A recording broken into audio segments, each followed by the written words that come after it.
Hi, this is Jeff Adams from the Icebox Radio Theater, welcoming you today to a very special edition of Frozen Frights. The program you're about to hear was originally produced as kind of a side project of mine in 2015, and it was a project called Ghost Story. It had nothing to do with the Icebox Radio Theater at the time, but I think these stories hold up very, very well. So for the next few weeks here on Frozen Frights, you'll get a chance to hear a variety of original ghost stories written by me and produced as part of a totally separate podcast. These stories have never appeared on the Icebox Radio Theater's feeds before. So for right now, let's get things started with this special event here on Frozen Frights with No Daddies Here on the series Ghost Story.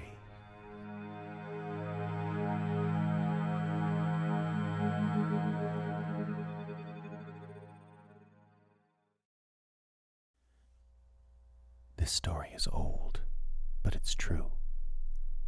It was a story my grandpa used to tell, only he wasn't really my grandfather. His name was Ray, and he lived with my family for a while when I was a kid. My family were missionaries out in Portland. They ran a soup kitchen. Ray was a client who kind of moved in with us one day. He has special needs, my dad used to say. Anyway, Ray liked to tell this story around Halloween or really any time that he just felt like scaring me.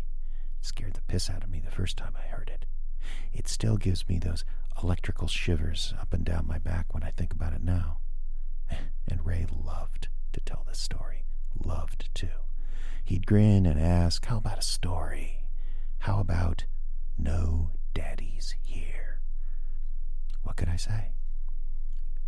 I always said sure. The story happened a long time ago when Ray still lived out on the road. It was a lot easier for homeless guys to live out on the road back then. More people picked up hitchhikers, and you could still jump a freight train to get around. They didn't need to call themselves homeless. They could call themselves hobos, which sounded better. Hobos had a code and a newspaper and everything. It was like a regular lifestyle. Not like now, where homeless guys live under bridges and push around shopping carts filled with everything they own. Anyway, Ray told me that years back in the 80s sometime, he was bumming around the country with this guy named Ryan. Now, Ryan wasn't very good company. He was pretty depressed most of the time. At one time, Ryan had a wife and a kid and a job and everything, but it all got to be too much. So one night he took off when they were all sleeping and never went back. Now, that's a pretty common story with guys who live out on the road, but the thing about Ryan is it seemed to hit him really hard. He never really got over what he did. And over the years, he'd been trying to write to his kid, a son, but never managed to actually send the letter. This was before email, of course. Everything had to be written down on paper and put into an envelope and get a stamp and sent that way. But Ryan, he couldn't do it. He had a pocket in his backpack that was just stuffed with papers, pages he'd written to his son but never sent. That was why he was so hard to be around. He just couldn't let it go. He just kept writing this letter over and over, but never sending it. It was practically all he thought about, and Ray had thought of leaving him behind more than once, but he never did. At least not until the end. One winter, Ray and Ryan were up around Seattle someplace, trying to keep warm around a campfire under an overpass. There was a bunch of other hobos there, and they were passing a bottle around and telling stories. But Ryan was digging out all the pages of his letter he kept rewriting, and the paper was getting wet, so all he was doing was complaining. One of the other hobos asked Ryan what his problem was. Ray, he jumped in and told him the whole story about Ryan's family and what had happened. "Deadbeat dad, huh?" this other hobo said. "I know the place for you." And he told them about a house in this town, a house that no one ever went to. It hadn't been lived in for years, and the area homeless folks kept away on account of what had happened there. The story was a family had lived in the house once, a mom and a dad and a kid, a son. But one day, the mom took off. She said she couldn't take it anymore. she meant was the kid. He was about 6 years old then, and everyone who saw him said he wasn't right.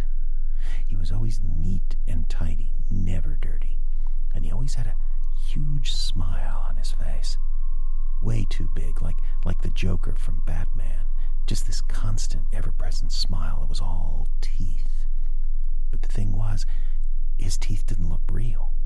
They were too white, too straight, and if he smiled just right, some people said you could see that he had fangs. Anyway, after the mom took off, the dad started drinking pretty heavily. The boy stayed home from school, and pretty soon no one saw anyone from the family anymore. Neighbors said they began to hear the dad yelling and things breaking inside the house. And then finally, one dark winter night, they heard the dad crying, just sobbing uncontrollably. When they went into the house to see what was the matter, they found him in the kitchen. The boy's head was in his lap, and he had a big knife in his hand. The boy's throat had been slit from ear to ear. The slit looked like a red smile, a second smile beneath that big creepy grin that was still, even in this moment, spread across the boy's face. His eyes were open and glassy. The neighbors dragged the dad away and covered the boy's face as soon as they could. Everyone who saw it said it was like his eyes were smiling. The dad died in prison, hanged himself before they even had a chance to put him on trial. So after that, no one went to the house. So the local hobo, he finished this story, and Ray didn't want any part of it, but Ryan, he seemed to be thinking. And he finally asked the hobo there under the overpass where they could find this place. Ray tried to talk him out of it, but Ryan wouldn't listen. "Gotta write my letter," he'd say. So Ryan took off, and against his better judgment, Ray followed. They found the house no problem. They found a broken window out back, and Ray said he could feel there was something wrong with the place the minute they stepped inside. It was late after midnight, so Ray found some old carpet rolled up in the living room and laid down in a pretty dry spot to try and sleep. Ryan went to the basement. He wanted to write his letter by flashlight and didn't want the neighbors to see. Ray said he must have dozed off because when he woke, it was raining outside, hard. He rolled over and tried to sleep, and then something creaked on the floorboards upstairs.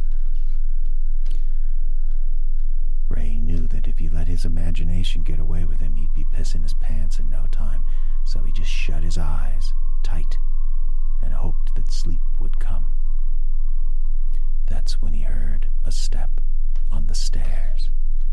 It was small and light, like from the foot of a child.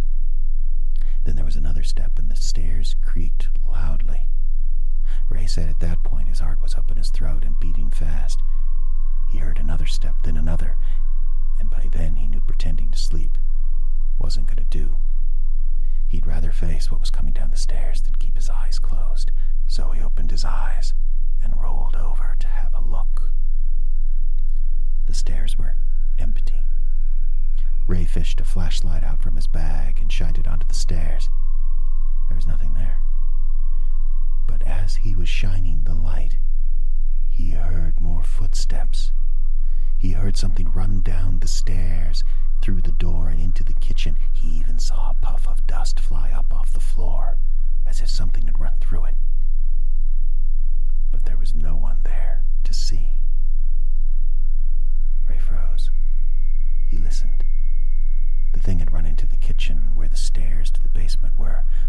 For a moment, Ray thought of calling out to Ryan, warning him. But warning him of what? That's when he heard something that made his blood freeze right there in his veins. A laugh. A child's laugh coming from the basement right below him. And then a scream. Ryan's scream. Ray said he ran like a scared kid, and he wasn't too proud to admit it. He ran so fast he didn't even remember his pack. He headed back to the overpass, but the other hobos were long gone. The fire they lit was out. So Ray passed a long night in the cold and the rain under that overpass, not sleeping a wink, just waiting for the sun. In the morning, Ray said he headed back to the house, but about 2 blocks away, he saw the cop car parked in front. He crossed the street to pass by, hoping not to be noticed, and he saw the police tape over the front door. He took up a post behind a telephone pole and watched all morning. Eventually, they brought out a body bag on a gurney, carted it away. Ray said he hung around town all day waiting for the police to finish with that house. He'd left his pack in there and he wanted to get at it. No pack meant no money, and he was starving by the time night fell. Ray would have liked to have gone in there during the day, but his hunger made him reconsider. He talked himself into going back into the house at night. He reasoned the cops wouldn't be watching it by then. He reasoned there wouldn't be much of an investigation. Ryan was just a hobo after all, and the cops undoubtedly would have known about the house's reputation. Night fell. Luckily, Ray said, he had a flashlight in his hand when he took off running from the house, so at least he would be able to see. Ray went back through the same broken window as before, and, luck of the Irish, he said, his pack was still there, next to the carpet he'd been sleeping on in the living room. He slung it on and was just about to leave when he remembered something. He remembered Ryan's letter. Don't know why, Ray said, but something about that situation really made me wonder what had happened to that letter Ryan was always writing. After all, the letter led directly to his death. So Ray did something he admitted was pretty damn stupid. He went down to the basement. Ray took each step on the basement stairs slowly, carefully, pausing to listen each time, but he never heard anything. Down the stairs he went and into the basement, and there he found a little table. Ryan must have been writing at it because next to it was a chair that was turned over on the floor. There was no letter. There was none of Ryan's stuff. The police must have taken it away with him. The basement seemed to be empty, except for that table and that chair. Then Ray shined the light onto the floor around the table, and he saw it. A dark, muddy brown stain, 10 or 15 feet across. Blood, dried now but not old. Blood stretching out over half the floor. And in one corner of the blood stain, 2 footprints, no larger than a child's. Ray felt the tingles then, and turned to go. And as he got to the stairs, a voice in the corner of the basement said, "No daddies here." Ray didn't bother to shine his light toward the voice. He got up the stairs and out the window and out of that town as fast as he could go.